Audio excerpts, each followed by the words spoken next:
I can sing a lot of songs on this tape, and my granddaughter loves them. And we actually did a workshop on how to nurture young people to be environmental activists. And this is one of the songs that we used. Okay, thank you. Okay, unmute yourself, Susanna. Unmuted. So Carol, were you going to say a few words, or we're rolling No, right into no, speakers? we're ready for you. Awesome. Okay, I'm up. Okay, so thank you everybody for joining us. This is awesome. Sunday afternoon. So we're thrilled to have you here. And today, as a lot of you know, Our Revolution Contra Costa merged with Our Revolution East Bay a while back. And today we're focusing on Contra Costa. There's a lot of things happening out there and a lot of key races. Our first speaker is probably right at the top of those key races that we have targeted. District Attorney Dinah Becton, in my viewpoint, the most progressive and effective district attorney Contra Costa County has ever seen. She's continually focused on protecting the environment, protecting seniors' rights, as well as protecting and helping the youth in Contra Costa County. Most recently, she joined the Fair and Just Prosecution group, and they're working toward having a task force on 21st century prosecution. Among that, the things that will address is a very key one for Contra Costa County and for humanity in general is racial inequities within the justice system. So without further ado, I give you District Attorney Dinah Becton. Dinah, oh, we need to unmute Dinah. Yes. Somebody unmute Dinah. Oh, you're unmuted. Yay, you're on. Good afternoon, everyone, and thank you for that wonderful, wonderful introduction. Can you hear me okay? Good, good. Thanks to Our Revolution for having me, and thanks for giving me an opportunity to speak with you today about the priorities for Contra Costa County as it relates to criminal justice. So first, I mean, some of you I think I know, but for those of you that I do not know, I've never had a chance to meet, just by way of a little bit of background, I'm a native California, but born and raised in Oakland, and a product of Oakland Public Schools. And prior to becoming the district attorney, I served for 22 years as a judge in Contra Costa County, serving our community. Not only, maybe during the question and answer, I can talk about some of the special things that I had an opportunity to do in that role, but I'd also mentioned that I was elected as the presiding judge, which put me over all of the entire court and a $54 million budget. I was also president of the National Association for Women Judges, the nation's leading voice for women in the judiciary, focused on greater diversity in the judiciary. And then finally, I served as chair of the State Bar Council of Access and Fairness, which continues its work today to try to bring greater diversity in our legal profession, as well as tackling issues of race and equity. I became district attorney in 2017. The former district attorney pled to felony charges and resigned. And at that time, it is the people in our community who, knowing my work and the views that I had about criminal justice reform, really encouraged me to put my name in. I was one of 12 candidates. I was originally appointed by the Board of Supervisors. And then in 2018, I was duly elected by the people. Just to share with you some of my priorities that haven't been mentioned already. Of course, one of my #1 goals is to reduce our footprint around mass incarceration. A second is to make sure that we are doing things differently for our youth, so our youth have a better chance at better outcomes, especially around issues regarding trauma and restorative justice. And I'll talk about a little bit about the work that we're doing there. I want to make sure that we are not criminalizing those who are addicted to drugs, criminalizing those who have homeless issues and are unhoused in our communities, and then also making sure that we are providing alternative outcomes for those who suffer from mental illness. I'll pause there. I want to share a few of the things that we've done, not to take up too much time, because I certainly want to leave as much time as possible to answer any questions that you might have. Pause just a minute to see if there's any questions so far, and I'll just share a few of our programs. Okay. I'm sorry, go ahead. I think you're okay to go ahead, and we'll do Q&A at the end. Okay, sounds good. So one thing that I'm really pleased with is that in 2019, I was able to secure a $1 million grant from the state of California to establish the county's first ever juvenile diversion program. It is a pre-filing program, and it is the first diversion program that's countywide for Contra Costa County. We are partnered with the Rise Youth Center as well as Impact Justice to initiate a restorative justice approach that redirects our youth from the criminal justice system and reduces the pipeline into the criminal justice system, as well as lowering recidivism and reducing disparities in our criminal justice system as it relates to our youth. We also joined Code for America's initiative to dismiss thousands of old marijuana convictions. Roughly 2,400 individuals receive that relief and no longer have felony and misdemeanor convictions on their records. Those are convictions that keep people from getting jobs and housing and student loans and employment. So, and most of those who had the convictions were dismissed were also Black and brown people in our communities. We just recently received $1 million out of the governor's budget in order to really increase the work that we are doing around resentencing. Very pleased to be one of about 6 counties in California where we've received those funds that allow us to go back and take a look at old sentences that we would no longer impose today, because we believe they are not in the interest of justice. We were just able to welcome home Christopher Hales, who had been sentenced to 89 years to life and for a robbery conviction that included strikes on his record, and had served over 25 years in prison when we were able to welcome him home. We have established a conviction integrity unit, which also gives us an opportunity to go back and look at sentences where there may have been a significant issue regarding the integrity of that conviction, so that we can right those wrongs from the past as well. Our sexual assault kits are all up to date. We have a new electronic track, and we've done the work to bring our immigration policies. You're breaking up. Yeah, Dinah, you're breaking up. Maybe turn your video off. Yes, I can. I think I just hit a really bad spot. So can you hear me better now? That's better. Okay, okay, great. Way better. Okay, thank you.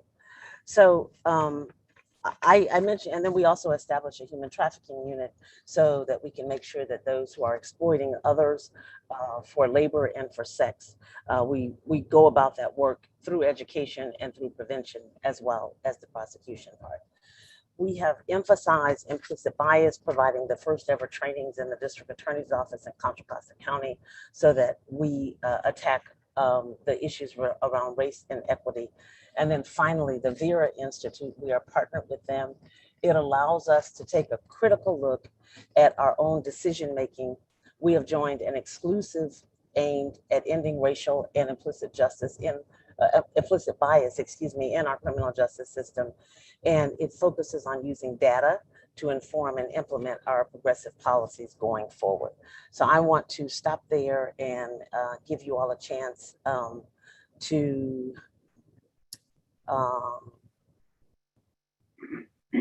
ask questions. Great, thank you, DA Becton. Anybody who would like to ask a question, please raise your hand. And I actually have one in chat that I will start us off with from Addie Alvera. So Addie's question is specifically, what is the district attorney doing as far as processes to help the current or formerly BIPOC unhoused struggling to secure jobs because of their previous records. She says she's seeing this to be more of an issue more and more because if they can't get jobs, then they can't qualify for low income housing or for any housing for that matter. So one of the things that I did mention was our work around getting dismissals of the old marijuana convictions. That was a significant part of our work because so many people who came into our criminal justice system came in because of those old convictions related to marijuana and other drugs.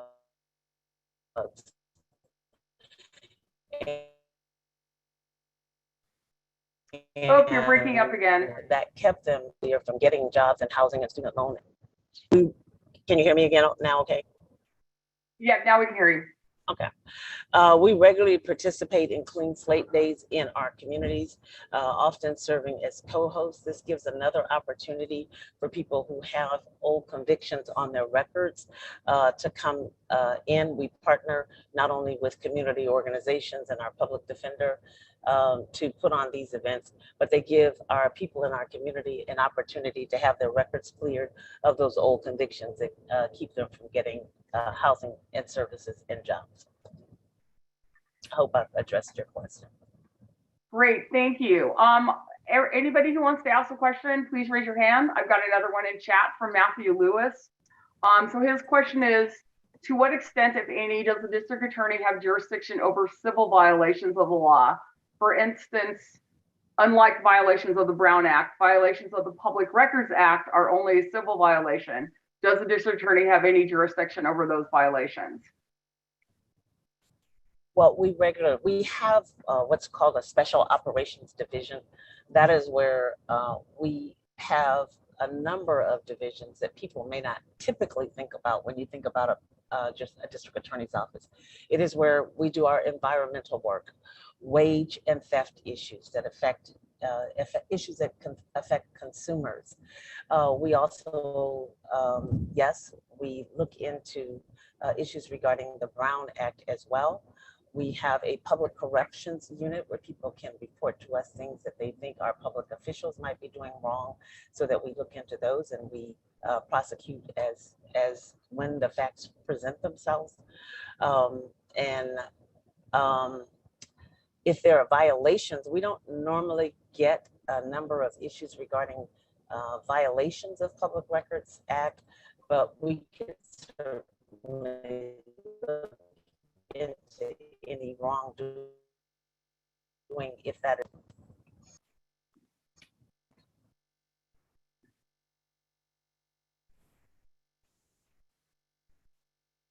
Okay, I'm not sure if you were frozen or finished. It just kind of stopped. No, I was finished. I was finished. You're good? Okay. Yes. So I'm not seeing any hands raised. And no more questions in chat. So going once, going twice, last chance to ask District Attorney Becton a question. Sorry. And if I posted something in the chat. Oh, okay, well, okay. Well, we have a little bit of time. Matthew, I will read this, but Sherry has her hand up. So we'll let Sherry go, and then I will read your follow-up question. Diana, I am just so impressed with listening to you.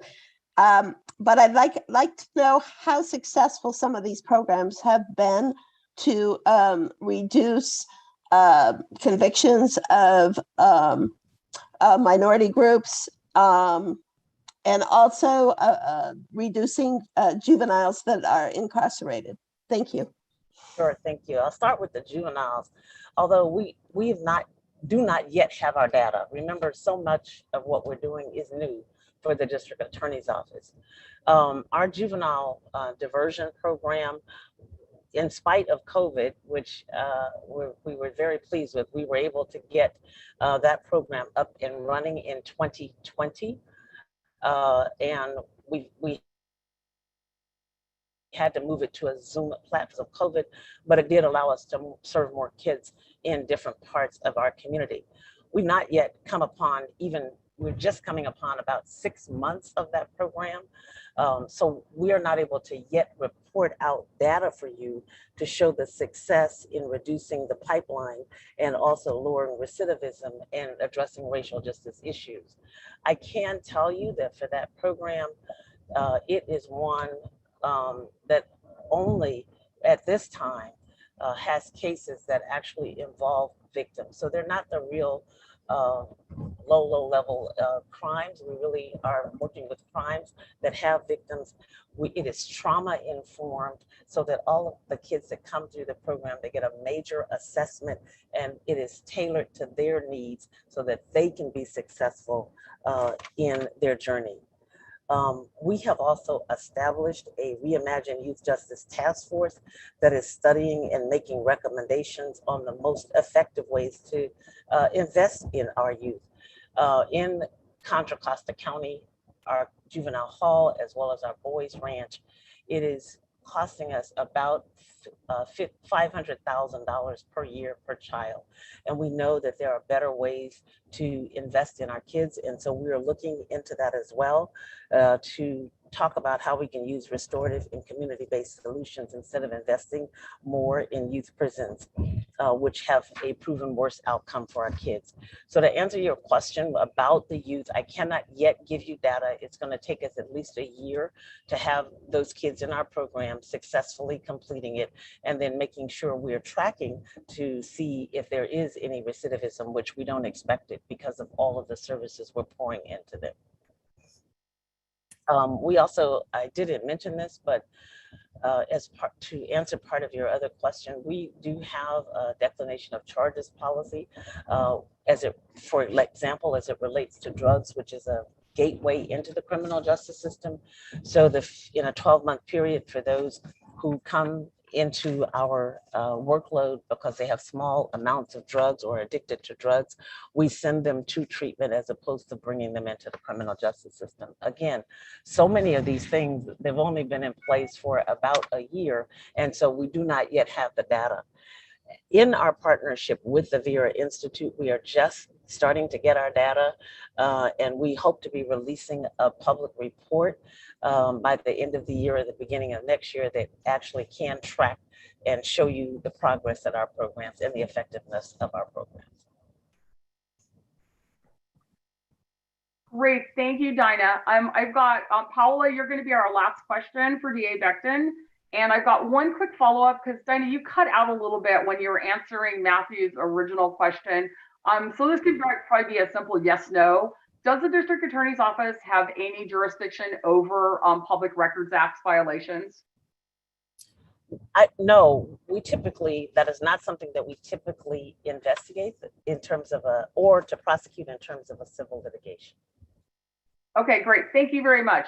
Paola, if you can unmute yourself, you are our last question for DA Becton, and we will be moving on to our next speaker. And Peggy, if you're still on, if you could drop Dinah Becton's info on how we can help and donate and all that fun stuff in chat, that would be great. Hi there, can you hear me? Yes. We can. Oh, hi, great, thank you. So I'm out. Anyways, thank you very much for all that you've done. I do have a question regarding your office. I've seen that the city of Berkeley has lost a lot of staff. Because of COVID, people are moving up and out of the city of Berkeley. I know that the state attorney general does have a lot of vacancies. So can you talk about what your vacancy rate is right now in your department? How short-staffed you are, and although a lot of things are being implemented, I know that because we don't have enough staff, things can't really be done. That's my first question. And my second question is, have you convicted or filed charges against any property owners that have violated 1482, the anti-gouging law for housing? Thank you. Okay, for housing, no, we let's see, I want to talk about, I think it was last year during the fires, we did partner with a number of agencies, state and federal agencies, to open up a line so that people could report to us any complaints about gouging, especially relating to housing. That was during the fires last year.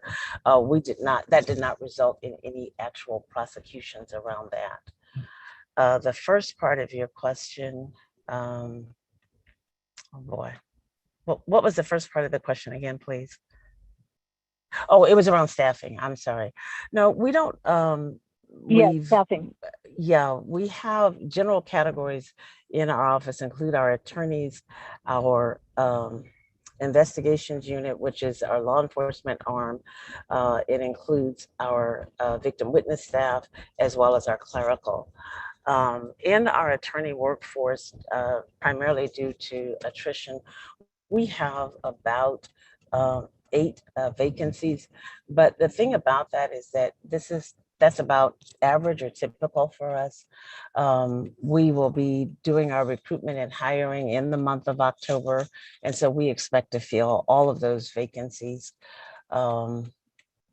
And with respect to with our clerical staff, I would say is probably where we're always continuously recruiting and trying to fill those vacancies. You're correct. It does take people.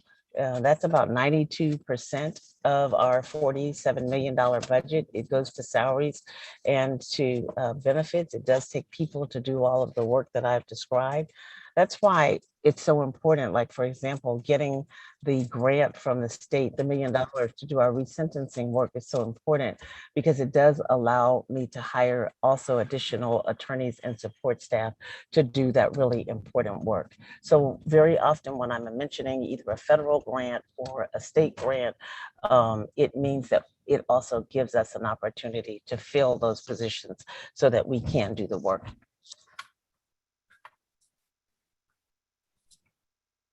Great, thank you. So Carol tells me we actually have time for one more question. If anyone has a question, please raise your hand or holler. It is *9 to raise your hand on your phone, *6 to unmute. Okay, I know Matthew, you've already asked a couple of questions, but if we have no one else, go ahead. Hello? Matthew? Oh, I'm sorry. Hello? Who's I'm speaking? here. Oh, hold on. I'm sorry. I tuned into this late. I was talking to my brother-in-law in Florida. I'm trying to figure out, it looks like a local group. I'm trying to figure out why I'm here. What is this meeting about? Oh, okay. I'm sorry. Revolution. This is Our Revolution East Bay. This is a meeting for, it's a political meeting for progressive groups in Contra Costa County, California. Okay. Oh, Contra Costa. Okay, are you in the right place? Okay, all right. Okay. I'm in Berkeley. So, I'm in Berkeley. Yeah. Oh yeah, we're okay, all Berkeley right. too. You're all good. Okay, Matthew, go ahead. Yeah, sorry. So my question is also deals with housing, though it's different than Paula's. I was just wondering, like, you know, so often we will see, even though California has few tenants' rights laws, oftentimes we'll see landlords just blatantly violate them. And oftentimes, even when they do get fined, they just consider it like the cost of doing business. So I was wondering if your office has done any criminal prosecutions of landlords violating tenants' rights.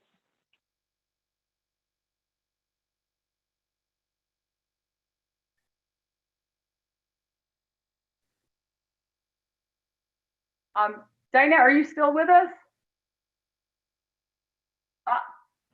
I'm sorry, I have myself on mute. Sorry. Okay. No, you're asking about a criminal investigation for a violation that is typically considered a civil matter. So the matters of those violations are civil matters. And as district attorneys, we are not allowed to pursue civil matters on behalf and for the benefit of individuals. So those are matters that are not handled by my office. Great. Thank you, District Attorney Becton. And her info will be in chat. You can always Google for it as well. Thank you so much for being here. We really appreciate it. And it's always great to hear from you, and I'm sure we'll all see you on the campaign trail. So next, gosh, I muted myself. Thank you for having me. You are very welcome. So where I grew up, the sheriff's department, the sheriff's office was law enforcement, and it was crucial to the community. They were the community policing. Our next speaker is a candidate for Contra Costa County Sheriff. He has a lot of really progressive ideas, and more importantly, he has the background and the experience to actually be able to execute on these ideas. I think he is someone who could make some actual, real, and meaningful changes in Contra Costa County. So without further ado, I give you Ben Therrault. Hi, everyone. How you doing? Can you hear me, Susanna? Yep, I can hear you. And we'll do Q&A the same as we did for DA Becton. Understood. Hi, everyone. My name is Ben Therrault. I'm a police officer in the city of Richmond. Been there for 13 years. And then just to give my background story on how I became a police officer, how I got to where I'm at today. So I think that's vital to know. If you're trying to understand where someone's trying to go, you need to know where they're coming from. I grew up in Western Montana. I grew up on an Indian reservation, the Flathead Indian Reservation in Western Montana, where my father was the tribal chairman and a Native American Studies director, and my mom was a teacher. So I come up as a Native man on an Indian reservation, and it was in my youth, my interactions with the tribal police, good interactions with a very community-oriented law enforcement organization that set me up really to be in a career of law enforcement.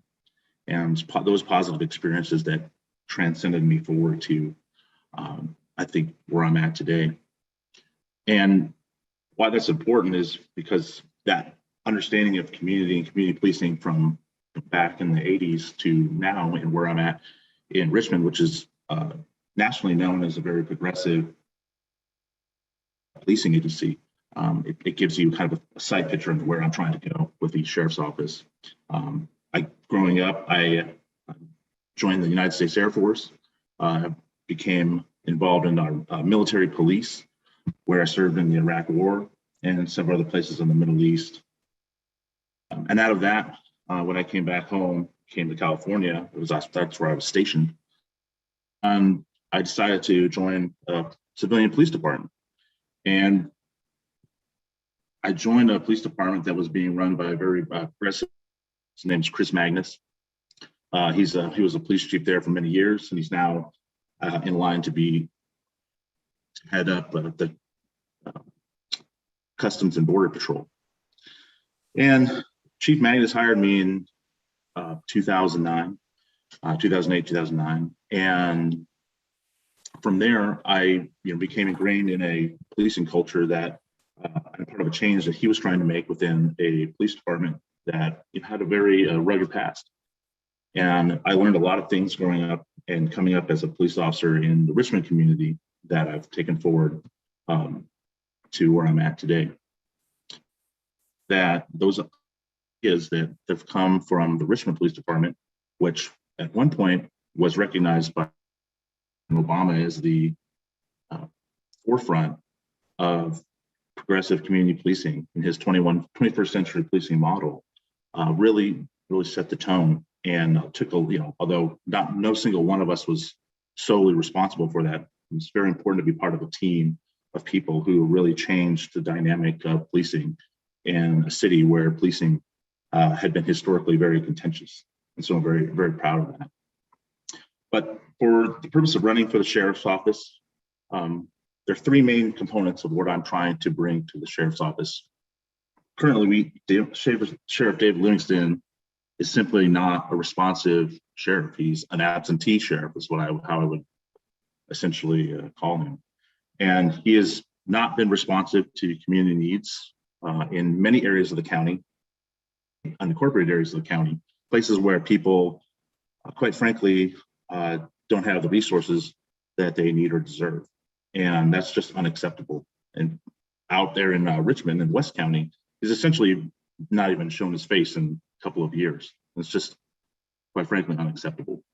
The three major points that I'd like to move on as a sheriff of Contra Costa County Number one, start with mental health and crisis response. Mental health in policing as combination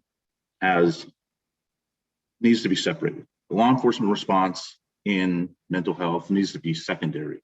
It'll probably never be completely moved aside or deleted from the equation, but law enforcement, we were never designed to be the front end responders to mental health issues. It just, unfortunately, society, politicians over the years placed that burden upon us, but it's not what we were designed to do. And mental health and health in general, a lot of this is dispensed and organized at the county level. And so the easiest way for us to make changes in law enforcement on response, how to work with the health department, how to move forward in a new direction, or some people might hear the term reimagine, is at the county level. And those are some of the major things I'd like to see change. I'd like to see us, law enforcement, not being the default response to people in mental health crises. I think there's a lot of good ideas around behavioral health units with clinicians, medically assisted treatment programs within the jails or outside of jails that help with opioids and other drugs. I think there's a lot of other mental health options that need to be facilitated and nurtured. And as the sheriff, I think it's important to pull law enforcement out of that response. So that's one of the main things I'd like to work for, not just on the streets, but also within the jails. Second, I find a high priority, just like DA Becton does, of focusing on preventing recidivism and focusing on reentry with people who are coming in and out of jails to stop that revolving door. And so I would want to work with prosecutors, the district attorney, in regard to minimizing jail time for low-level offenders, so they can keep their jobs, pay their rent. And we need data, like the DA said, to track successes and failure. We need to know what's working and what isn't. And the sheriff, who runs all the jails in the county, needs to be a part of that equation. And he just currently isn't. He just is not trying to work collaboratively with his partners. And I want to support programs that help those reentering society, obtaining those work, training, education, to make sure that people are able to provide for themselves. And right now, we don't have that type of institutional cohesion. I want to help inmates get substance abuse evaluations, whether waiting trial or sentencing, or hopefully as they're waiting for their cases outside of the jail. And I want to work on providing better communication amongst inmate safety procedures and safety within these jails. Some of these jails are antiquated, especially the main jail is old and is not up to the standard that the government needs to provide for people. And so there's issues around that need to be resolved. And finally, my third issue is around accountability and transparency. Currently, the sheriff's office only uses body cameras on personnel in more well-to-do areas, the contract cities. They're not on patrol officers in unincorporated areas, which are generally on the lower end of the economic spectrum. I want to work in creating a civilian-involved commission and accountability from the outside that can monitor and ensure that the sheriff's office is being held to account. There's been recent laws passed that allow this to happen. It's about really how this happens and how it's created. I think that's very important. And in general, I want to work on community representation within the sheriff's office. One of my current critiques of the sheriff's office is the lack of a sheriff who's out front in the public talking about these major issues of the day, being an active elected official. It's important that the sheriff is a member of the community who just doesn't just show up when there's a problem or a photo op, but is out there continually committed to prioritizing these type of collaborative community building efforts, committed to diverse hiring and training, encouraging recruitment from communities who are underrepresented in law enforcement, mainly women who are vastly in law enforcement, and ensure that discipline processes are carried out effectively, complaints are handled effectively, balanced with an exterior model, I think would be extremely beneficial to our county. I think that's what people want to see. And then finally, just develop partnerships in our communities to establish and continue building trust and relationship building. That's been one of the major things in the past 5 to 10 years is trust and relationship building. And our sheriff has quite frankly just been absent in this process, absent in talking about these issues, absent in trying to move things forward. Instead, when you see him, it's on the other side, pushing the other way. Immigration and ICE ensure that the sheriff's office does not use resources to investigate, interrogate, detain, detect, cooperate with ICE. That's not our job. That's not local law enforcement's concern. And we need to ensure that we're not part of that issue. The juvenile justice system, you heard the district attorney talk about that.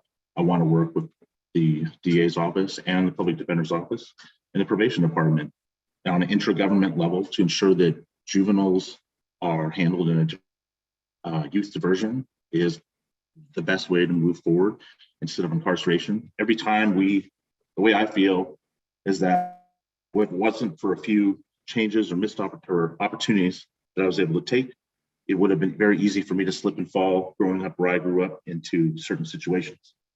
And we need to be able to give our juveniles the best chance that we can get. And to me, every time a juvenile enters the criminal system, if you will, that's a failure on society. That's a failure of all of us.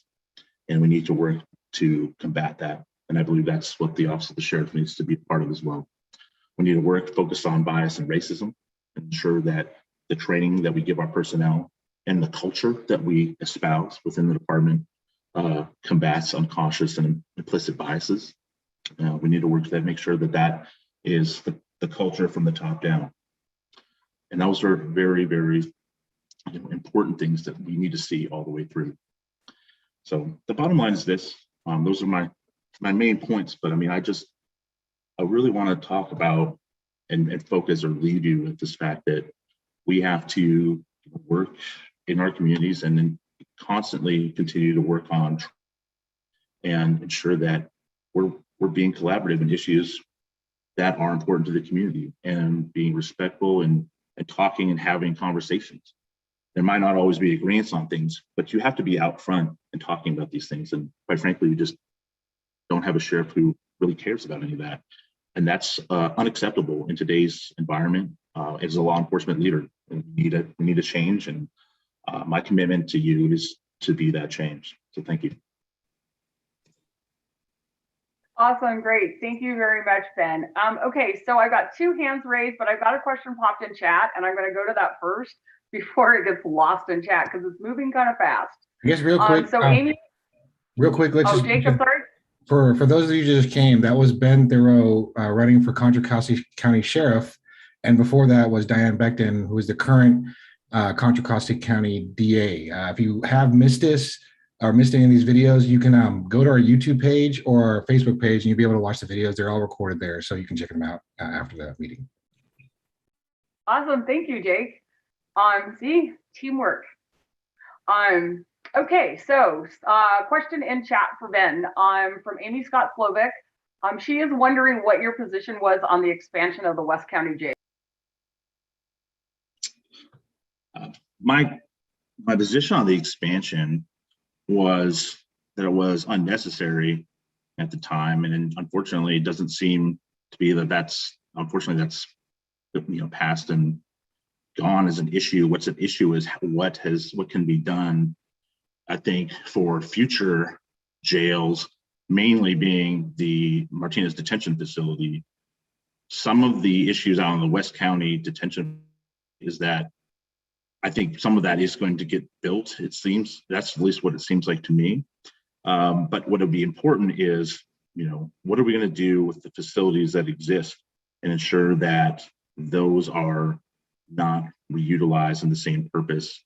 And quite frankly, the MDF, this is called the Martinez Detention Facility, is old, antiquated, and should not be rehabbed. And I think that will be probably the biggest issue of the next 4 years, in my mind, on how to not create more jails or rehab the ones that are already in place. It's my understanding that what's done is done. So for me, it'd be important to make sure that the Martinez Detention Facility is taken down appropriately And that was something that I'd have to work towards. Great, thank you, Ben. I've got 5 hands raised. Paola, did you have a question for Ben, or is your hand still up from the last question?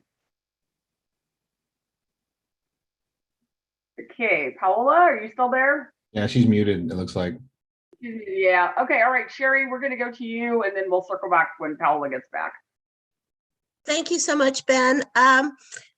In Alameda County, Sheriff Ahern has practically refused to have any accounting of how the budget has been spent. He has refused an audit.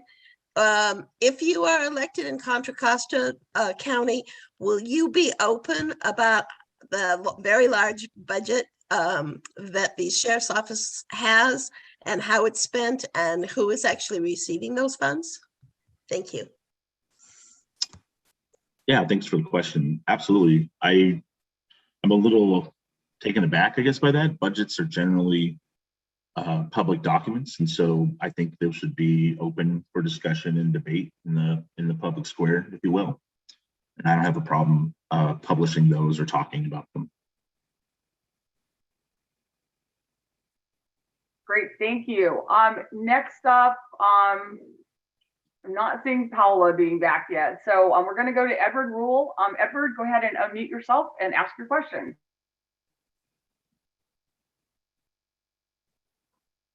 Oh, I'm sorry, Eugene. I cannot see hello. Eugene Rule. Oh, I'm sorry. Okay, hang on a second, Eugene. Paola is back. Go ahead, Okay. Paola. Hi there. Thank you very much. And I'm on my phone. So thank you very much for the presentation. Can you please explain what plan you have to root out racist sheriffs within your department? Is there a plan? I don't know if you have one or not, but is there an effort to look through their social media postings? Because we do know that there are racist cops everywhere over the state. After the George Floyd protest, more and more came out. So what's your plan, if any, to root out racist cops? Because those bad apples tarnish everybody else. Thank you. No, thank you. I do have a plan for that. There is obviously racism and bias in our overarching society. So obviously it's going to not exist just only in law enforcement, but everywhere else. I mean, it does exist.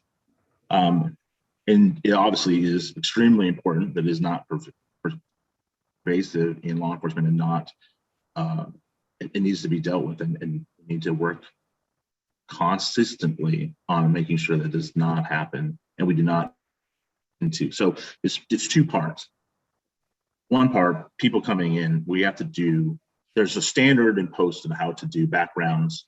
To me, you have to do a higher level of background research and ensure that, whether people if they're applying for the sheriff's office, that they will submit their social media or they will participate in a more in-depth background procedure or psych procedure. That's how you ensure that the people that are coming in through the front door are not coming with these biases and these issues. So that's how you on the front end. And then if people are already on the inside, if you will, you have to have good policies and procedures to address that. And, that's quite frankly something that you have to constantly work on. You have to ensure that your department has a culture where those types of things are not tolerated, and that there are, discipline is handed down swift, depending obviously on what has occurred. But you have to reinforce those things constantly for people coming in and then people who are already there. That there's a professional organization, a law enforcement organization that serves all communities. That it is important that those types of thoughts and beliefs have no place there.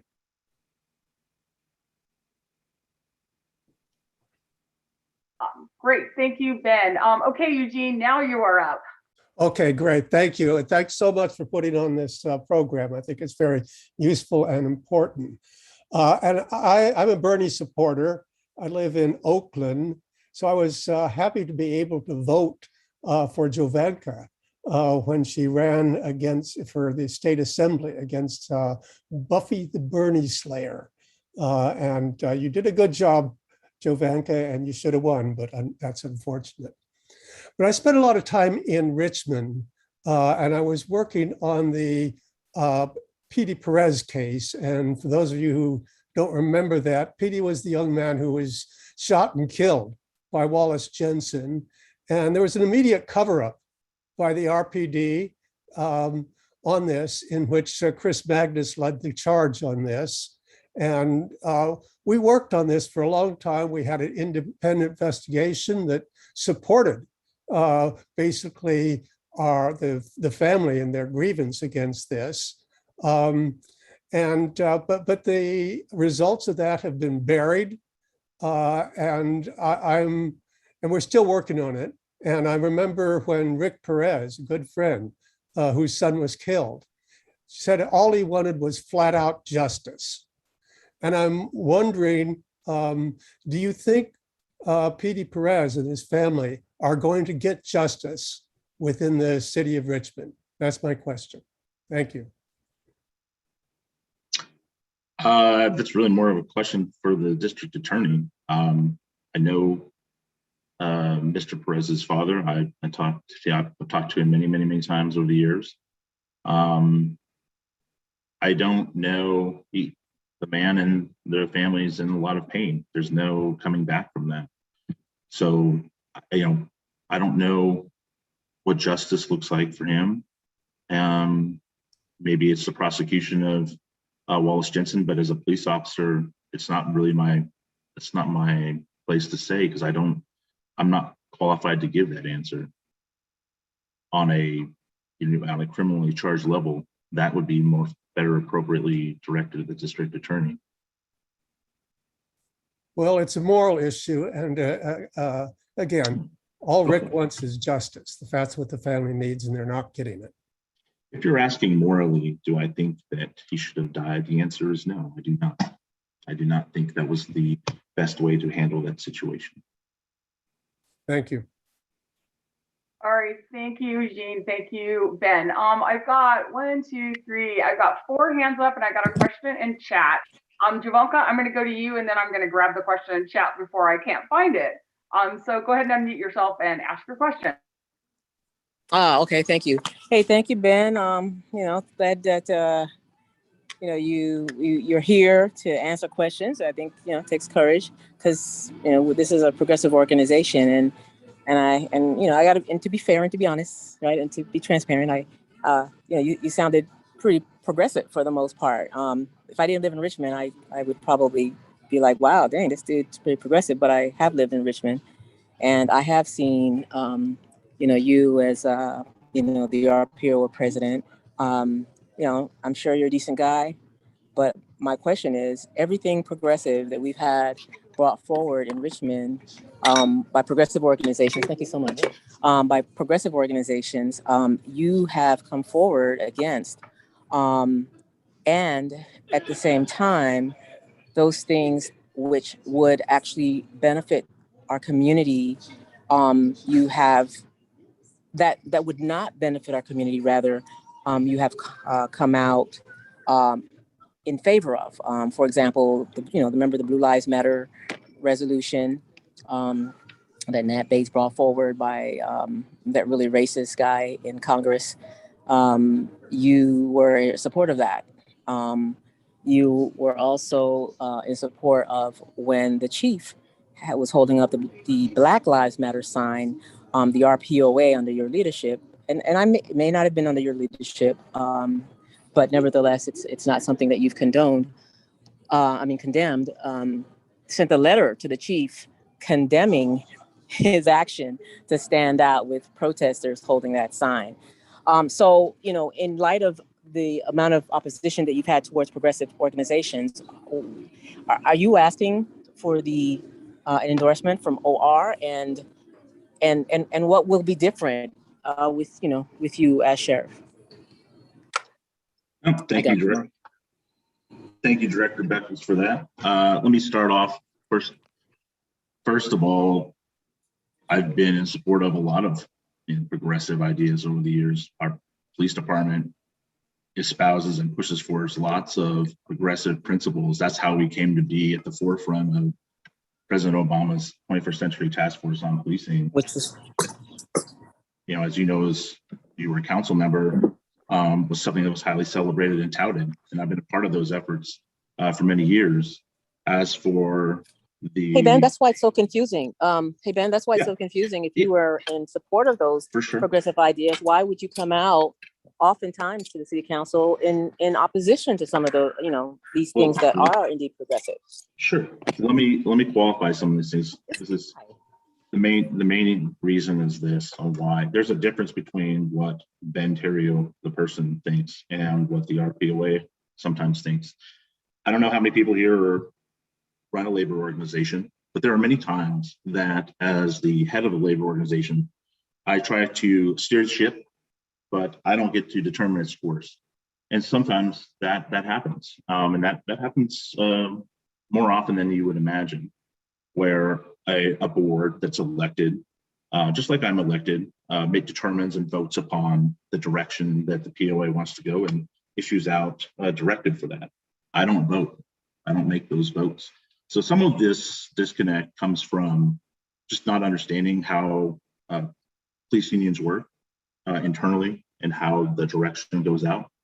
As for the Black Lives Matter, I wasn't on the POA board at the time. What often gets misconstrued is an answer I gave in a book where I was asked what people on the inside of the police department thought, and I gave an honest answer. There were some people who had significant concerns, and sometimes that gets misconstrued to hyperbole. I think that I am personally against it, but I was just giving it responding to what my understanding of the body of the police officers in the department felt. So, again, that's really more of that is a progressive ideal of being open and transparent and talking about those types of things. And then the issue of the councilman Bates, who brought up the Blue Lives Matter issue. Again, sometimes I get directives from the POA board and to support one thing or another.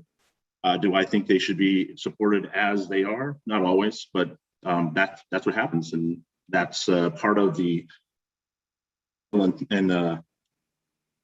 back and forth of being in a labor organization. I'll give you another more current example, Director Beckles. I personally believe that everyone should be mandated for vaccines in public safety, no matter what. However, that's not, I don't get to exact my will within the police union about that. I tried my best to influence those things, but at the end of the day, the order of things doesn't allow me to just make that total decision. And so I have to balance what maybe my wants and what I think is best with other things. As sheriff, I won't have to do that. I can be a lot more open in what I personally think or ideas that I think will work or won't work, and operation of law enforcement and things I think will benefit. When many of my peers thought, when I moved to Richmond, many of my peers thought I was crazy. I still think I do, because why would I live in a city like Richmond, et cetera, where we work? And I still did it anyways. So there's a lot of things that differ from me.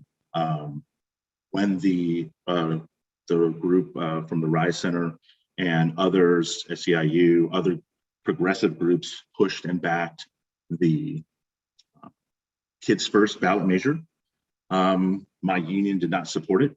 However, I did personally, and I think it was the right thing to do. And if you pull up the documents that are in the county's voting system, you will see that my name is there on the supporting ballot statement. And that's another example of me stepping out of the fold and being different. When my police union does not support the restrictions that just passed, and my statewide union, I should actually add, does not support the restrictions that the governor just put that made it illegal to put people into a chokehold for use of force. I went to post earlier this year, along with one other police union president in the entire state, and spoke out against chokeholds and that they should be banned. So I was one of two in the entire state of California who did that. Numerous police chiefs, numerous sheriffs did not, and espoused the opposite. So there are many, many ways I could go on and on about why they're between what myself and what Ben Terrio thinks and is the best way, and how the police union or the statewide union might think. That happens, and that it works when you're trying to run a labor organization. There's a lot of balance. So hopefully that answers questions and concerns, and it's fair concern, and I understand. Great, thank you, Ben. I just want to clarify one thing with the endorsement mention that Joanka made. We are not currently looking at endorsing for 2022, so that's very, very premature. Ben's just here to chat with us and answer our questions. So I've got 2 questions, 2 hands raised, and I've got 1 question in chat. I'm going to go to the question in chat because again, this thing's moving pretty fast. Gordon Miller wants to know, how do you intend to deal with drug offenses? Thanks for that. I think I consider the district attorney drug offenses to be the more lower priorities. My goal would be with jail system to ensure that we have quality organizations that are brought in to help alleviate issues around drug use as a health issue. That would include the county health department, I think would be great. Or if it's with different organizations outside of the government structure, I think that would be great as well. But I think it would be best to defer to unionized persons within the health department if that's possible. If not, then a strict accountability of groups that could be brought into the jail to help ensure that people are not revolving back in and out of the jail, basically due to addiction. We need to work on that because that's one of the main factors that drives people coming in and out of jails. I think everyone really knows that and understands that, and we need to work towards that. And we need to work on identifying, as the district attorney said, the data that and understand the successes and failures of the people that we're working with. Great, thank you, Ben. I've got two hands that have been raised for a while. Rivka and Alfred, you may be our last 2 questions. I need to check in and see where we are on time. So Rivka, go ahead. Okay, thank you. I'm wondering what your views are of law enforcement using automatic license plate readers in particular, but also much more use of security cameras. We're confronting this in Berkeley as a supposed solution to uptick in gun violence, etc. So I'm wondering what your view is of that kind of surveillance. No, thanks for that. I think generally you need to have, like in all things with law enforcement, you need to have good policies that are open, and a process to those policies is open and transparent to the public so people know where you're coming from, what you're trying to, what the law enforcement purpose is that people are trying to obtain, that the law enforcement agency is trying to obtain. I do think there's value, there's very good investigative value in license plate readers. It's something that's in public. I don't think it's that much of an invasion of privacy that your license plate is read when anyone could read your license plate at any given time if it's on a public street.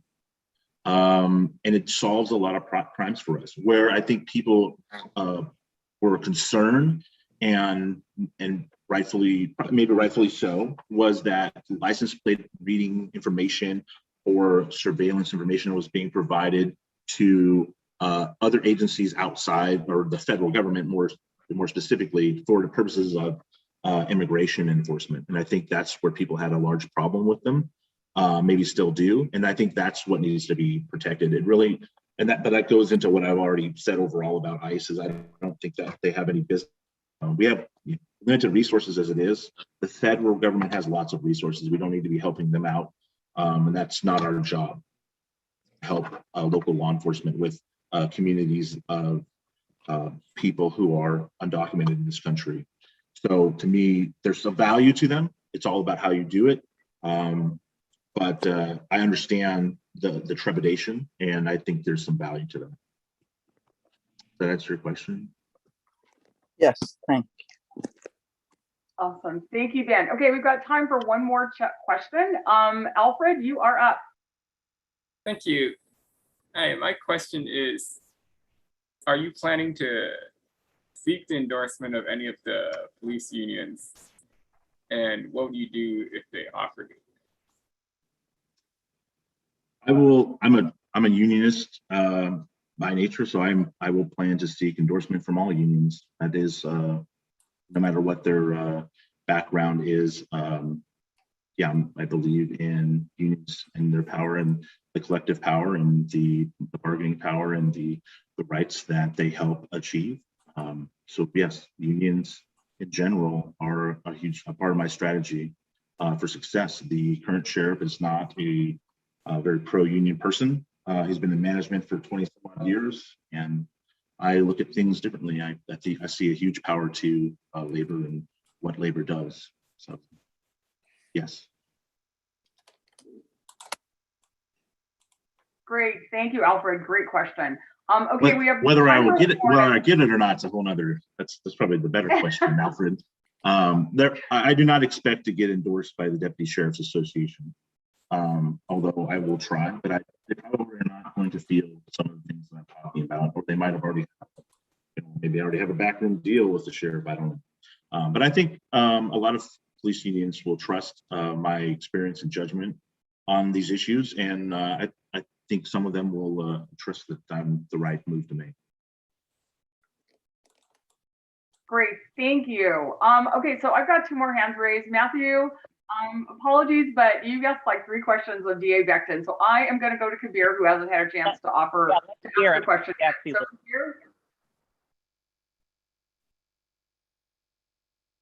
Kabir, are you there?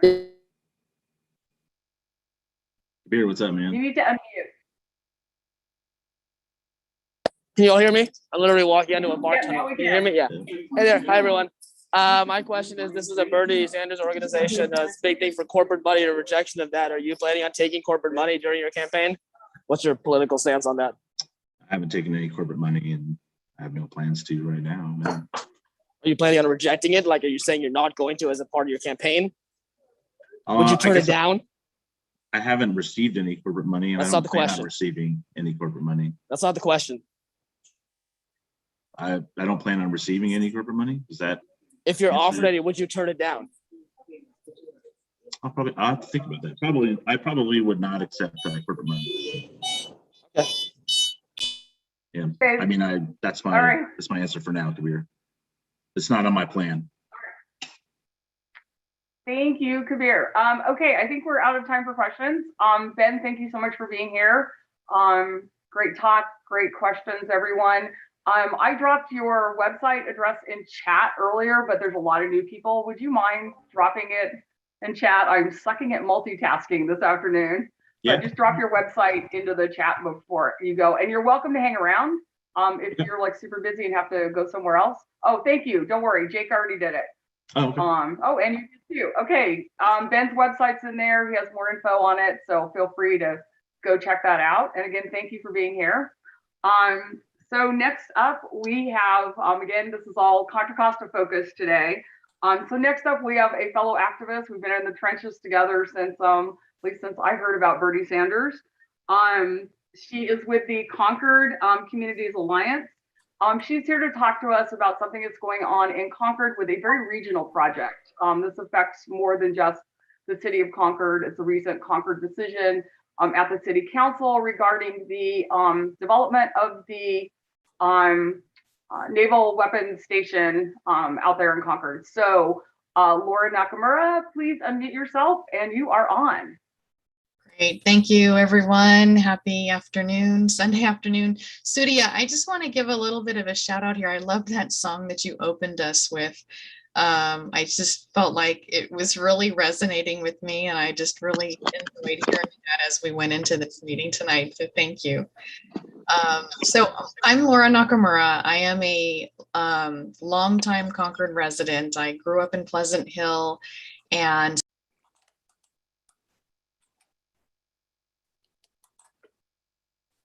Sorry, Laura, you got muted, bro. Can you unmute? thank you. Sorry, what did you miss? You grew up in Concord, I think. Okay, so I don't know how I got muted. Yeah, so I got I grew up in Pleasant Hill. I'm a longtime Concord resident, settled here, raised my 2 children. They are now adults, but And I'm also a healthcare worker. I work for Children's Hospital. I'm an NUHW member and a steward and a bargaining team member, and really excited about the work that I've been doing there with NUHW.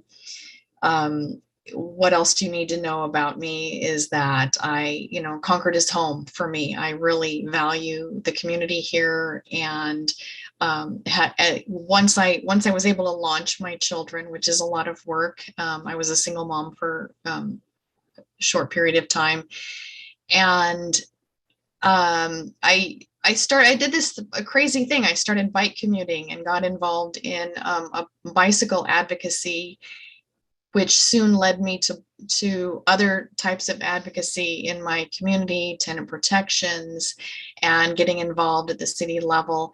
And I am now finding myself really in tune with what's going on with the Concord Naval Weapons Station. And most recently, we had a developer selection, really big deal. There's a planned community for about 13,000 homes along Highway 4 called on the site of the Concord Naval Weapons Station, that it's been in the works for, 12, 15 years. A couple of years ago, actually it may have been last year, Lennar, one of the master developers, was dispatched. They weren't getting along with labor. They were not acting in good faith. And the decision was to say, okay, no, we're not going to work with Lennar. But in August, there were 3 developers that wanted to be chosen, selected to be the master developer. And it was I'm going to jump to August 21st, when we had almost a 10-hour city council meeting on a Saturday. It started at 9 a.m. and it wrapped up just about 6:30. And hundreds of letters I have gone through. There's a document that is 1,035 pages of correspondence and documentation, and hundreds of letters from people in the community and the region saying they didn't want one particular developer based on just egregious environmental infractions and their litigation history. And in the end result on August 21st was that 3 council members did decide to go with the developer that was not the choice of the community. And that has really activated a lot of energy and frustration and anger in the community. And there's a petition. I'm a member of Concord Communities Alliance. We have a petition with over 1,600 signatures for people just demanding that we have that we somehow figure out a way to reverse the decision of the city council, 3 out of 5 city council members. I would like to open it up for comments sooner rather than later. This has been I have a lot of information in my head. There's a lot of anger. There's one thing I will mention is that a couple of the members from Concord Communities Alliance have had presented a resolution to the DPCCC, the Democratic Party, to not only condemn, but to call out the fact that they were not adhering to the values of the Democratic Party, and to put them on record as having ignored their constituents and the voices of the community. And that is still a work in progress. There are some people who are trying to figure out how to navigate this situation. And it's been referred to a subcommittee, and so there's still some work to be done there. But there's a lot of frustration with the 3 people who did vote to go with a developer that has a bad name, bad history, and is not the most environmentally conscious developer in the area. Thank you, Laura. I can actually add a little bit to this. I am a co-signer on that particular resolution, and and it is now going through the Democratic Party of Contra Costa County's Issues Committee, which is where all things legislation and resolutions, that sort of thing, start off. The next meeting is this coming Monday, and it is, even among that organization, it's somewhat controversial, shall we say, but yeah, I'm very proud to have, been asked to be a co-signer on that. And we want to make sure that our elected officials are being accountable to the people that got them elected, to their constituents, and to the values that they purport to uphold. Does anybody have, we have one, I got one hand raised. I know Addie's here, she may have a question. There's definitely a bunch of us from Contra Costa. And this is very much a regional project. This is not a Concord project. And this was always a regional project. As a matter of fact, my husband is retired military, as a lot of you know, and is very familiar with that particular project. And he has given me some historical information.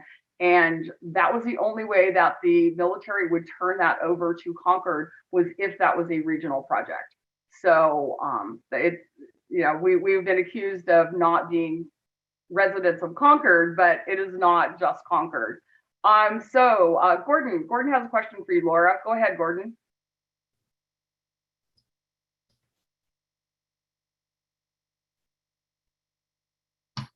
I think you're still on mute, Gordon.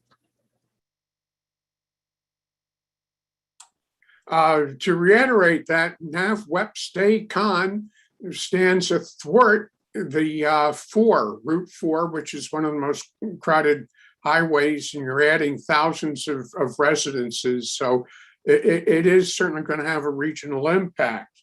At the end of this, I'd appreciate it if you could describe the Concord Community Alliance for everybody here.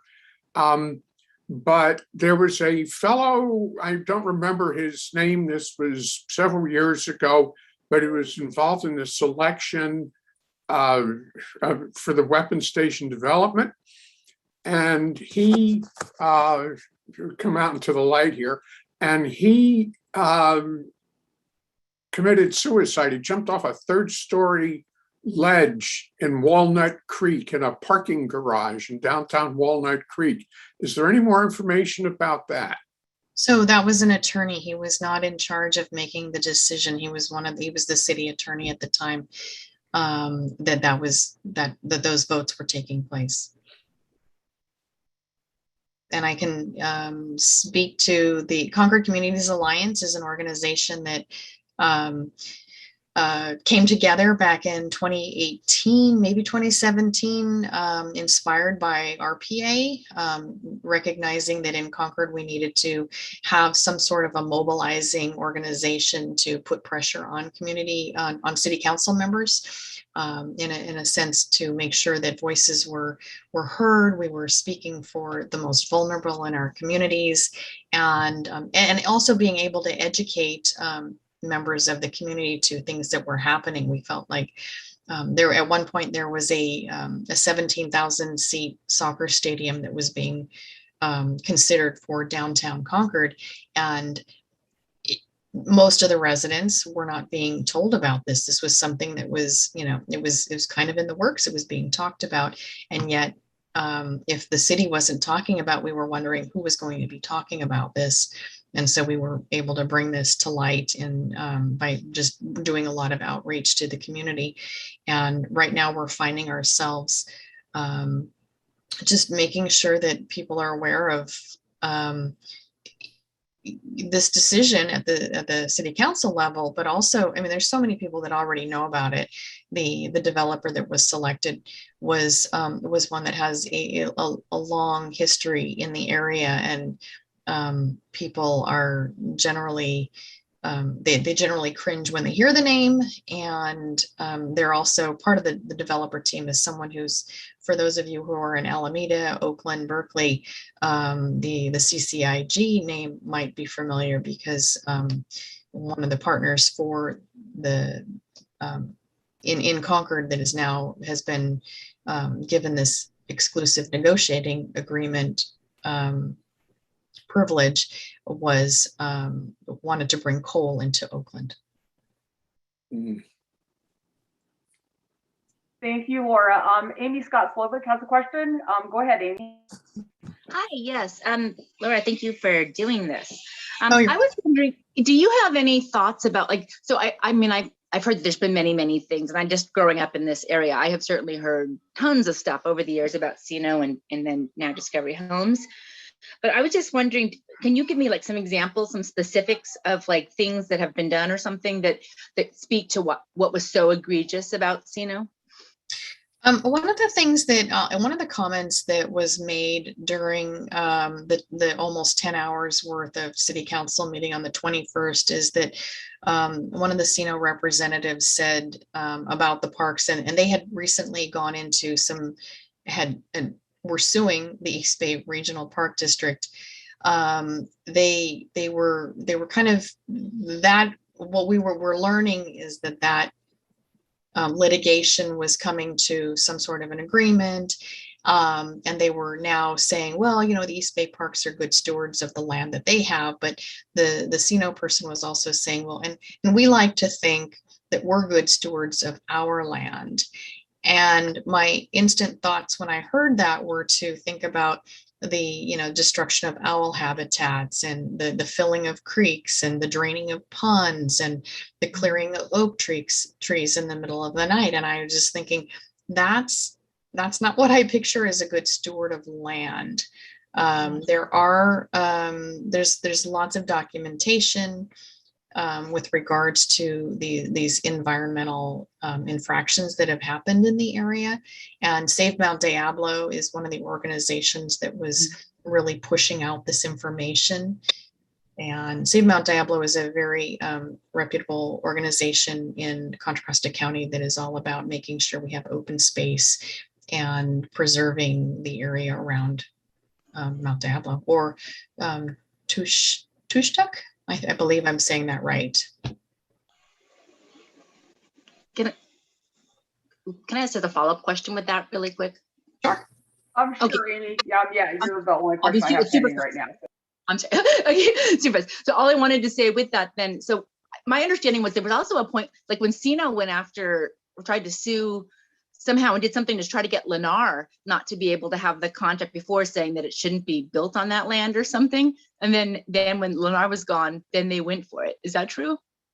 I'm not going to be able to speak to that because I don't know all the details, but I don't think you're far off from that. That was about their scruples. Yeah. Yeah, I don't want to comment on that because I don't have all the details. I don't want to misquote myself here. Fair enough. Thank you. Yeah, sure. Yeah, I believe that the military was also sued in very early days when this was first talked about. Yeah, there's been a lot of lawsuits popping around with regards to this. Addie posted in chat on how if somebody was interested in attending the Issues Committee meeting for the Democratic Party of Contra Costa, what the process is. For obvious reasons, we don't publicize a lot of the Zoom links for those meetings.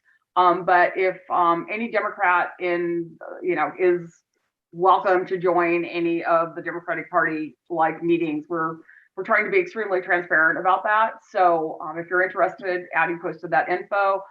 She also posted the Save Mount Diablo link, which has a lot of background and historical information on what has occurred in the county previously. So do we have any more questions? I'm not seeing anything in chat. Carol, did I miss anything? I think what I'd also, thank you. Yeah, let me just also answer and say that Save Mount Diablo and also Concord Communities Alliance, after the decision was made, we came out with a letter just condemning the decision. The city council members, in our minds, were clearly not listening to their constituents. And Save Mount Diablo, we've heard comments on our petition about people wanting a recall. We've heard people wanting to, of course, vote them out is one thing, but this is something that some people think, oh, this is just going to go away. This is, we're going to sweep this under the rug, and 6 months from now, this is just going to be a distant memory. But to the people who live in Concord and Pittsburgh and Antioch and the region out here, especially along the Highway 4 corridor, this has been going on for 12 to 15 years. This is not something that people are going to just say, oh yeah, whatever. To one of the people I'm in contact with, Kathy Gleason, is someone who organized originally when they started wanting to develop that land. Her and her neighbors organized, and what happened is there were some people that were within 300 feet of the development and some people who were across the street, and half of them got messages about this and the people across the street did not. And they very quickly mobilized and organized and got 1,800 families involved, and all of a sudden the brakes were put onto the development, and we started getting into more of a community input model of how we approach this development. And I think that that's really important right now. What we're dealing with is we really need to mobilize people and make sure that people are paying attention to what's being done, so that we can make sure that we have the most sustainable development in the future. We have affordable housing, we have solar and all electric wherever and whenever possible, and that we're dealing with communities that are designed so that they build community and they don't separate us, and it's not this whole single family urban sprawl. We need to be developing communities that just really are world class in nature and are not just more of the same of what certain developers in the area know how to do really well. Great, thank you, Laura. Hey, Gordon, I saw your hand up for a second. Did you have a follow-up question? We have time for one more.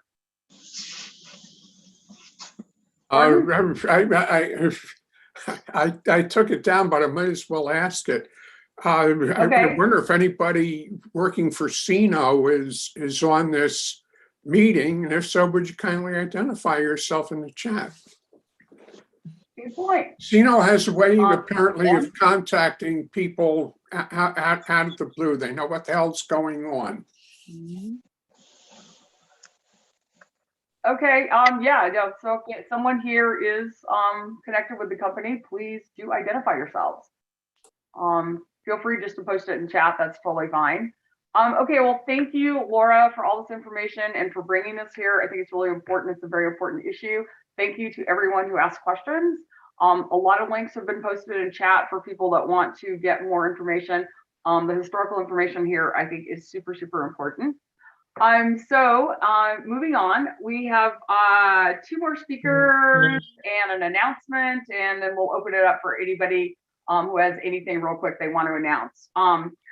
So next up, Alfred, are you still here? Please say yes. Yes, I am. Yay, okay, there you are. All right. It's like all these little smiling faces, hard to find people. Alfred, go ahead. I know you've got some super important updates for us. Yes, so in the California Democrats right now, one of the big things the Progressive Caucus is trying to do is get the party to formally stop taking fossil fuel money as well as law enforcement money. And the Progressive Caucus organized about 50 executive board members, including myself, to demand the party hold a special meeting on this. This will be on Sunday, October 24th. Originally, we wanted to do an outdoor meeting down at the Laney College football field, but the party has changed it to an online meeting. So we'll see how that goes. One of the reasons we've been trying to get off the online platform is the party leadership sometimes will really run the meeting in a way that doesn't let everybody comment. Other than that, the other thing that's happening right now is the party platform update process. And anybody who's a Democrat can send in suggestions on this. It's important we get people to comment to keep the things that are currently progressive in there in the next revision, such as, for example, single payer healthcare, and also to put in comments to make the platform more progressive. Again, going on the single payer example, right now we have single payer in the party platform, but there's not really any details on how we get there. That'd be something that'd be good to add. I will drop the link to the form in the chat, so feel free to send in some comments. Thank you. What about Green New Deal? Yep, that's something we'd want to put in there as well. $15 minimum. Yep. Well, we want to go beyond 15 at this point. How about those almost 800 US military bases around the world? How about removing those? Yeah, that's definitely something you can put in there. Okay. Any other questions for Alfred? And thanks for this update, Alfred. And FYI, I will be at that October meeting. And Igor posted a bunch of links in chat already. Okay, I'm not, oh wait, Igor, oh yeah, Igor's just clapping, no hands up. Okay, I'm not seeing any hands up, not seeing any questions in chat. So thank you so much, Alfred, for being here, and thank you for the update. And next up, we have Igor, who's going to give us another update. Thank you so much. Yeah, so I wanted to just follow up in the vein of what Alfred already mentioned. As the Environmental Caucus chair, I joined 6 other chairs, and since then we've gotten a 7th caucus chair of the California Democratic Party to sign on to a petition to stop, or depending on who you believe, maybe formalize the continued non-acceptance of money from fossil fuel and law enforcement interests into the California Democratic Party. The first link that I posted is if you sign up for that, we could really use some help with making calls to executive board members. It is going to take a vote of the executive board of the California Democratic Party on October 16th. And I'm hearing this like directly today. The party chair has been making calls to, I don't know what conversations he's having with executive board members, but basically we are asking the executive board to immediately affirm the recommendations that have already been made by multiple committees in 2019 and 2020 to stop taking this funding.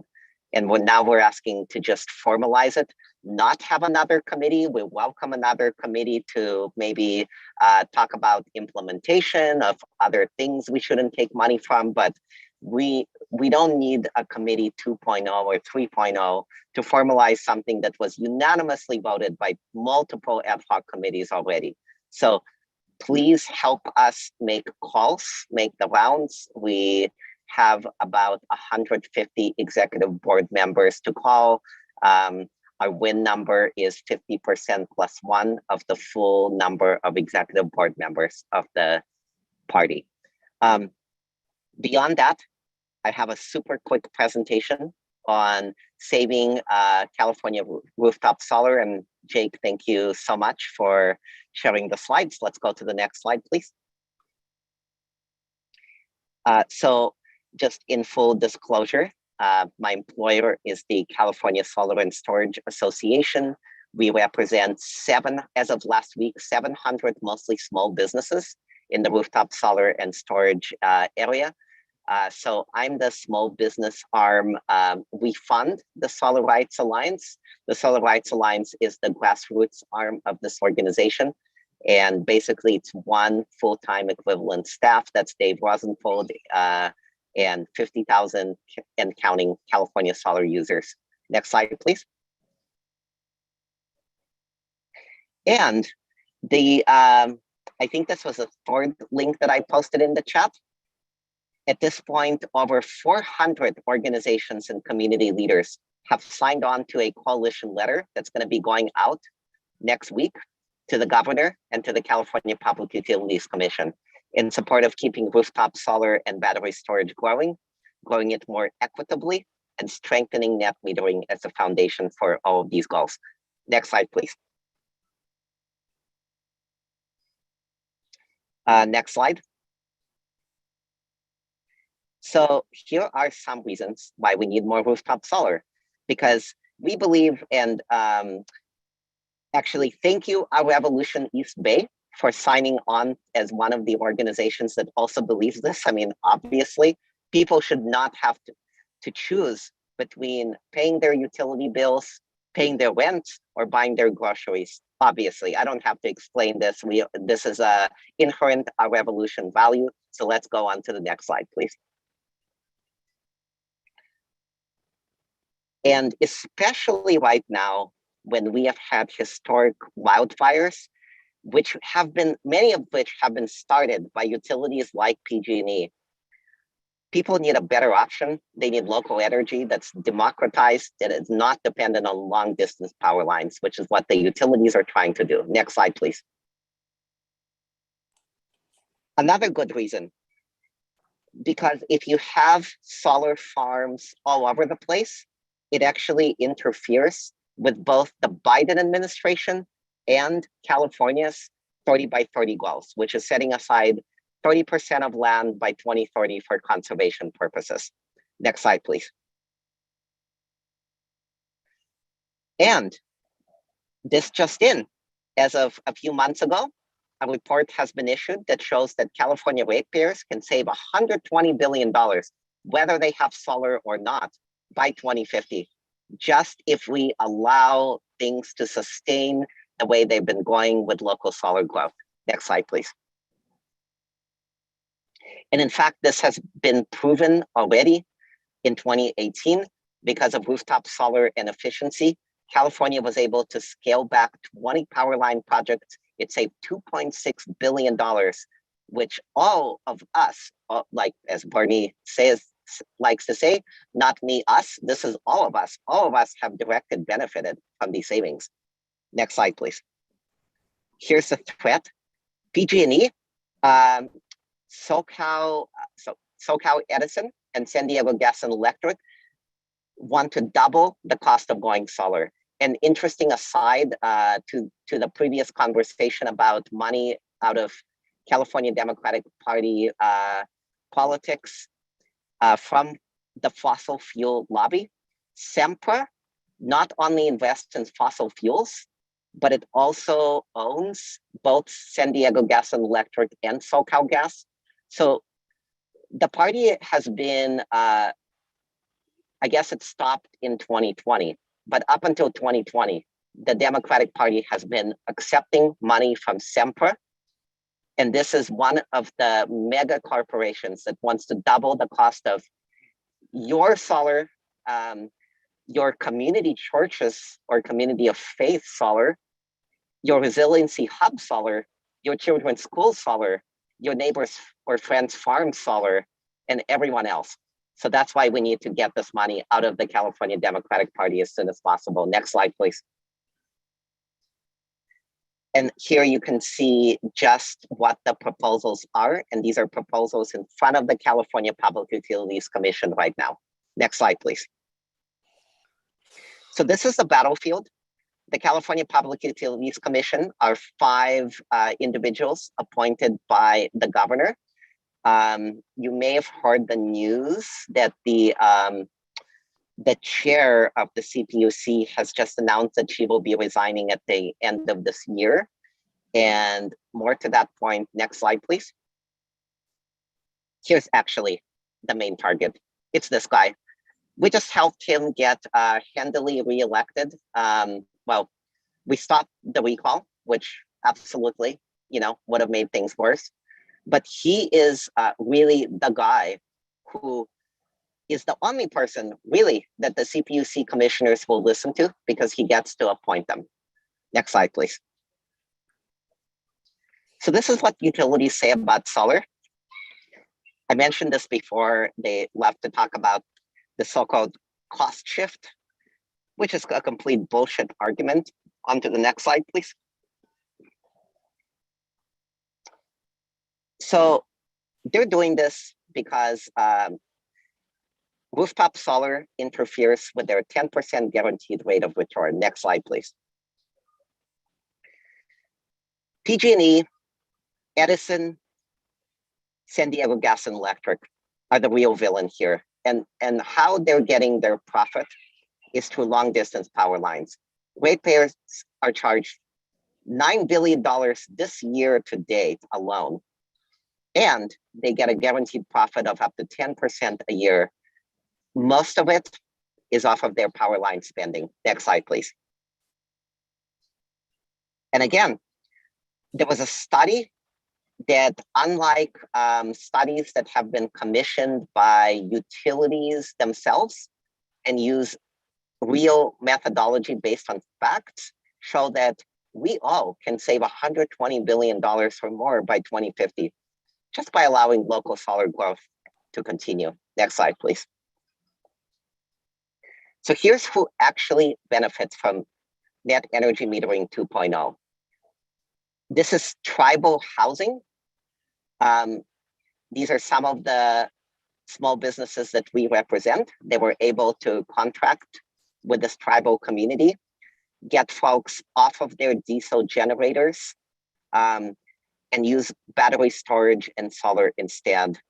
So instead of spending lots of money off of their propane tank bill, not to mention propane is one of the worst possible things there is for climate change and public health, they're able to save money and use 100% renewable, democratized local clean energy. Next slide, please.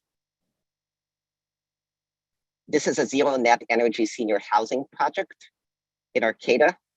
There have been 300,000 units under the what's called the SOMA, or the Solar on Multifamily Affordable Housing Program projects.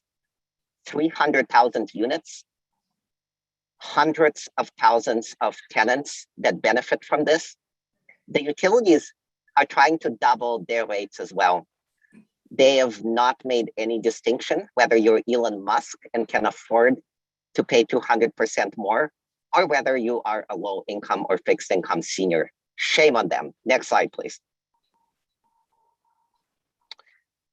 And the utilities similarly don't care if you're a farm worker on very, very low income or extremely low income that is benefiting from solar.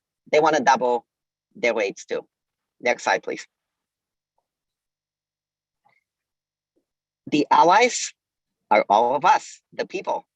71% of the public actually wants the state to do more, not less, to encourage solar.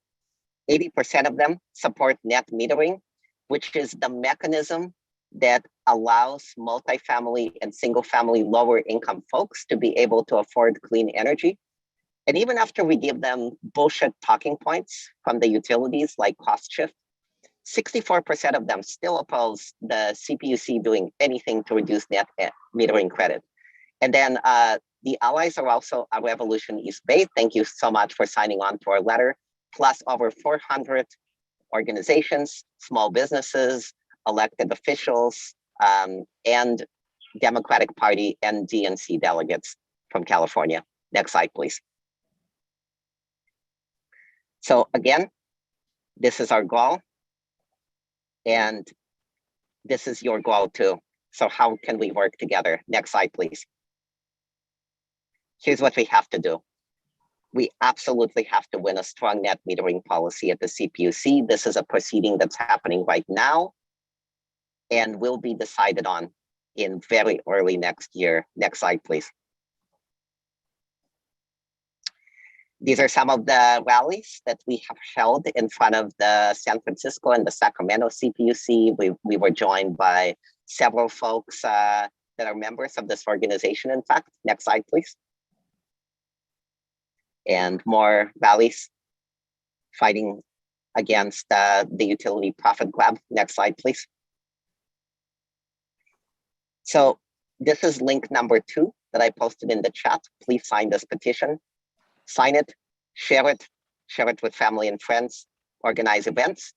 If you would like to join the Solar Rights Alliance, you will get on a list with weekly emails and monthly organizing meetings. Would love to have you on board. Next slide, please. Please call the governor. Get others to call the governor. Lather, rinse, repeat. I will put in the chat the way to contact the governor. Right now, I'm trying to contact the governor every single day. Tell him to sign Assembly Bill 1487, statewide legal representation for tenants, and don't do anything to hurt tenants that are just trying to afford groceries, rent, and their rooftop solar. Thank you. Next slide, please. And I think this is the second to last slide. If you sign up, we will let you know about future CPUC meetings. You can also submit letters to the editor. Please recruit more organizations into this coalition. We are growing very exponentially. And really, it's going to come down to people's power. And please engage on Twitter and other social media. We are the Solar Rights Alliance. Next slide, please. And this is actually the final slide. The fourth link that I posted in the chat, the AARP, sadly, is out to lunch. And it's a petition to get the AARP to stop lying to us, which they have been doing.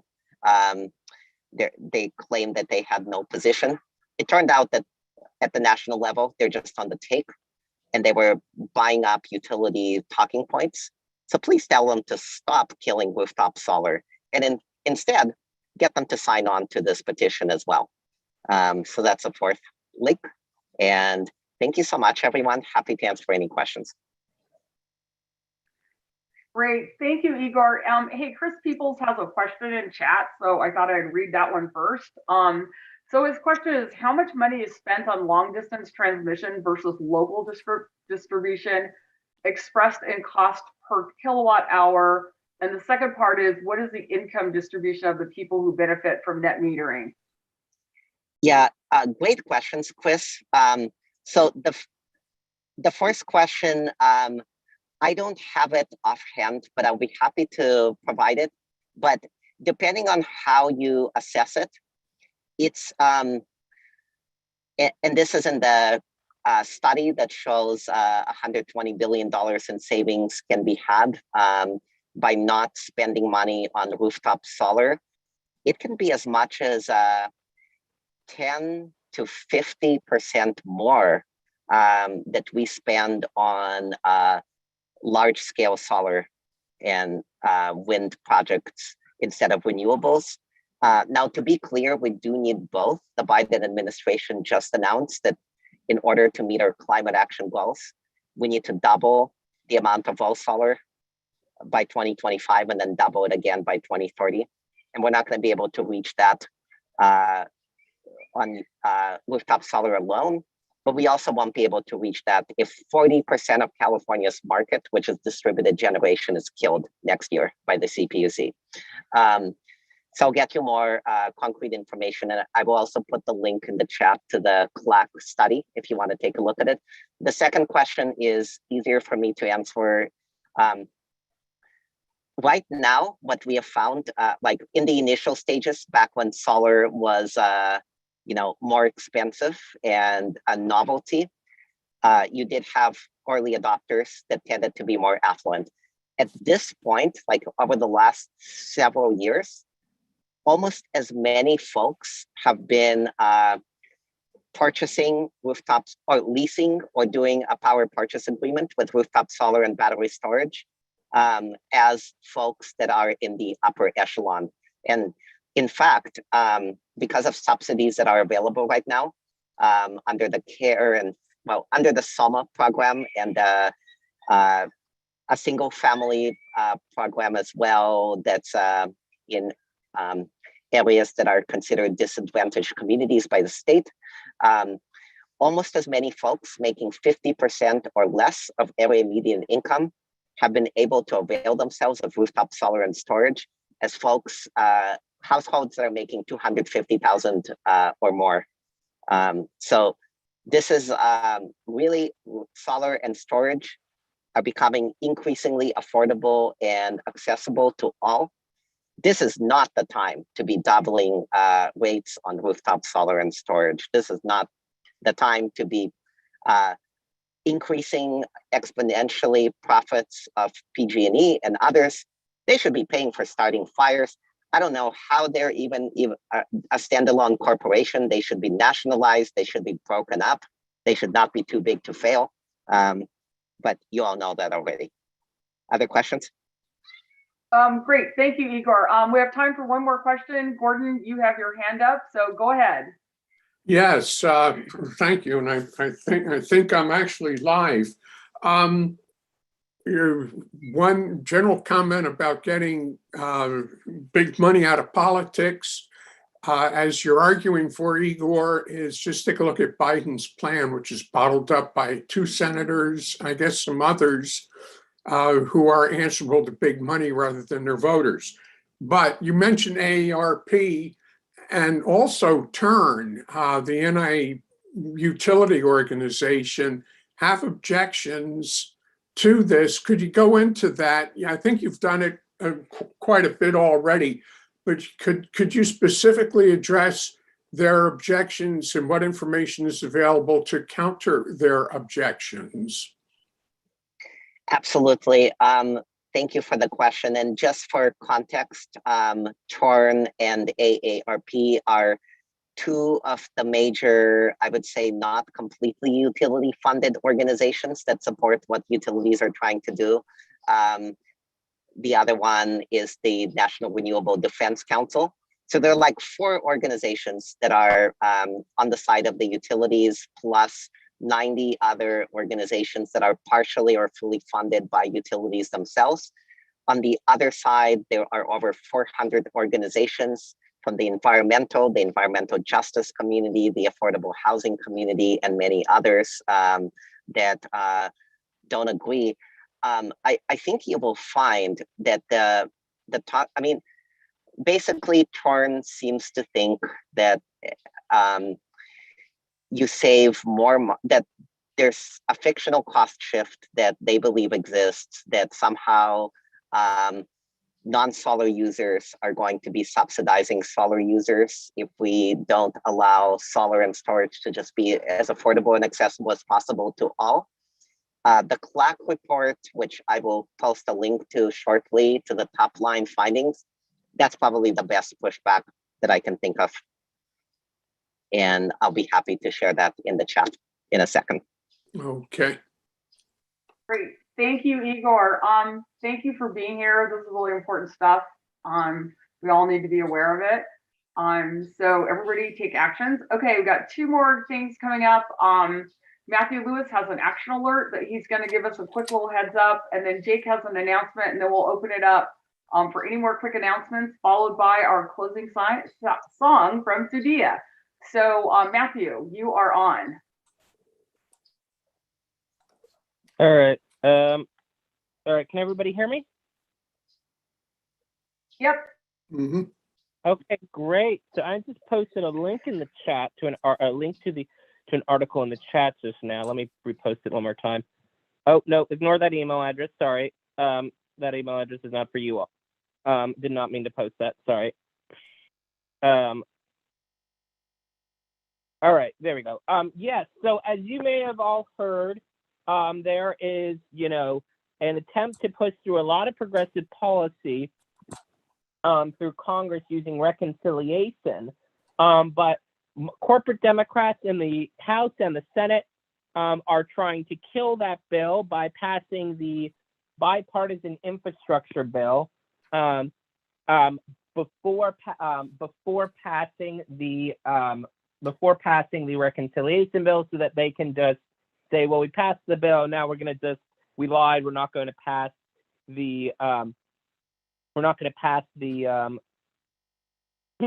the bipartisan bill that actually has progressive stuff in it, like free community college and child tax credit expansion, climate stuff. They just want to pass the really shitty infrastructure bill that basically has nothing for climate, and says, for instance, all funding for buses, like a third of it has to go to fossil fuel stuff. And so there was an attempt to kind of delink those 2 bills from each other.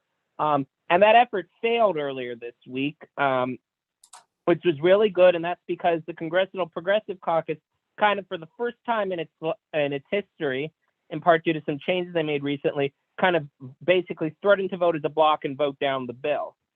And the three progressive publications, the American Prospect, which is a magazine that's been around for a while, the Intercept, which is a online publication that's been around for about a half decade, and the Daily Poster, which is a newer publication founded by David Therrault, who was one of Bernie's speechwriters, all kind of worked together to basically conduct a public whip count, basically putting members of Congress on record about whether or not they would vote down the bill. And they got about 24 to 30 members of Congress to publicly say that they would vote against any attempt to pass the bipartisan infrastructure bill before the Progressive Reconciliation Bill was passed.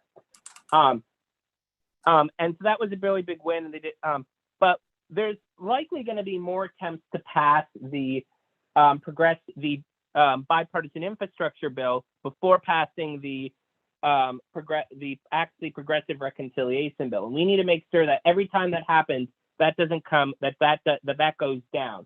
And so it's really important that we get members of Congress to publicly, and that word is publicly, commit to voting down any attempt to pass the bipartisan infrastructure bill unless the Progressive Reconciliation Bill has passed both. And so what most, as I said, only 30 members of Congress said that they wouldn't vote for it. And in fact, in the East Bay, only 2 members of Congress have responded to requests from those 3 publications. That's Mark DeSaulnier and Ro Khanna. Barbara Lee, for instance, has actually refused to say, even Barbara Lee hasn't said anything about, will you vote against this, will you vote against the bipartisan bill? We need to get these members of Congress on the record publicly. Because once they're on the record publicly to say, I'll vote against, I'm going to vote against this, it's much harder for them to basically backtrack.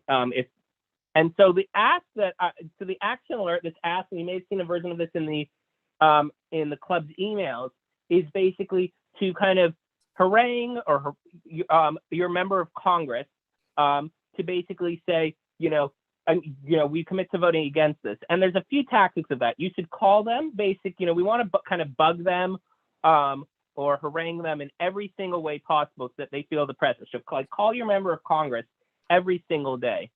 But the second thing is also email them and, tweet at them, because if they respond in writing or or online, that's kind of something that you can then send to the authors of this article, because they're updating the whip count, and that way we can kind of put them on the record, and it's going to be very hard for them to kind of change their mind under pressure from Pelosi to basically fold. Because remember, in the past, the Congressional Progressive Caucus has folded basically every time something like this has come up, so we really don't know if they're going to fold again. And it can even be it doesn't take every single one of them folding. It just needs enough of them to fold that we lose everything. Everything we love is on the line, as Nina Turner likes to say. So again, the ask is basically harangue your members of Congress, call them, tweet at them, tag them in tweets, and ask, demanding, hey, will you vote against the infrastructure bill? They bring it back, and email them as well. But again, remember, make sure to do it.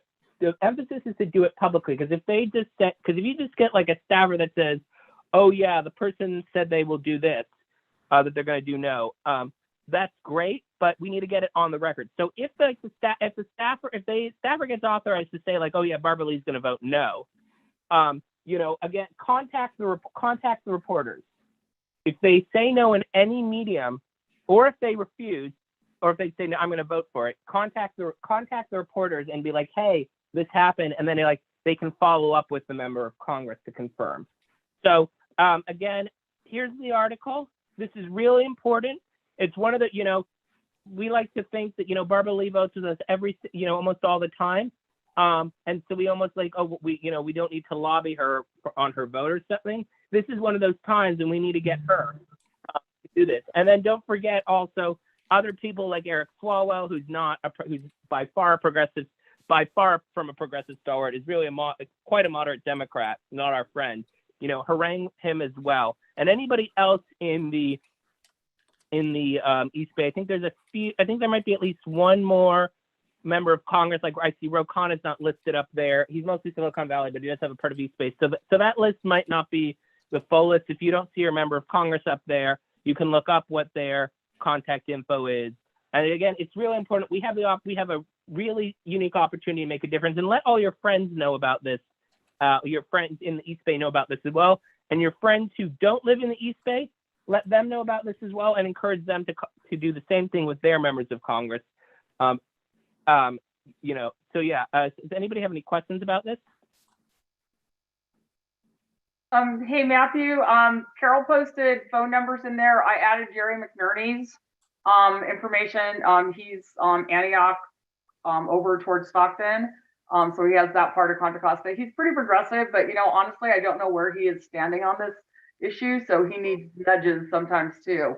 But anyway, thank you for that update. That was really good information. I don't see any questions. So and also, thank you to Carol and Susanna for getting those phone numbers. All right, thank you. Okay, so Jake, you are up. I know you have an announcement about an upcoming event, and then if anyone else has a quick announcement, we're already at the 6:01 mark here. Tina. Oh wait, hang on. Jake's got an announcement here first. So hang on, Tina. Hey everyone. So the first announcement is our town hall series is continuing. The next town hall is the Housing Justice Town Hall, which will be on October 23rd at 5 p.m. from 5 to 7:30. Our town halls have been going a little long because we have really awesome questions and the speakers like answering them. So we're just going to extend it out a little bit for that one. And the second thing is we are doing our first ever donation drive, probably starting in November, where we are actually going to focus on just getting donations just for that 1 month, and then that's it. After that, we're just going to continue with action. We came off the Giannani loss a little hurt because it was only 4,000 votes, which we could have gotten if we just had a little bit more resources. So that's what we're going to focus on, those two things. And if you're not on our email list, please get on it so that you can find out more about this information and when it's coming up. Thanks. Awesome. That's it.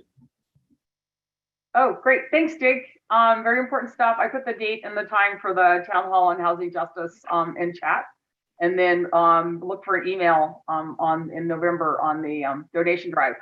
So Tina, you had an announcement. Anybody else has a super quick announcement? Raise your hand, please. Tina, go.